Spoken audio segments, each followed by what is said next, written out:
Sparta কোন দেশের নগর ছিল? প্রাচীন গ্রিসের।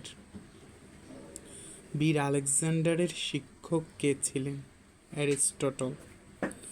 প্রাচীন গ্রিক সভ্যতা গড়ে উঠেছিল কোন সাগরকে কেন্দ্র করে? তবে ভূমধ্যসাগর। গম্বুজের ব্যবহার কোন প্রাচীন স্থাপত্য ধারাকে অনেক বিস্তৃত ও উন্নত করে তুলেছিল? রোমান সভ্যতা।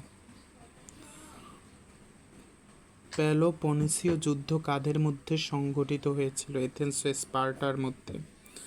ভৌগোলিক সাংস্কৃতিক কারণে গ্রিক সভ্যতার সাথে কোন দুটি সংস্কৃতির নাম জড়িত? হেলেনিক ও হেলেনিস্টিক। কোন তিনজন দার্শনিক wise man of the old বলা হয়? সক্রেটিস, প্লেটো ও অ্যারিস্টটলকে। সব জ্ঞানীদের গুরু বলা হয় কাকে?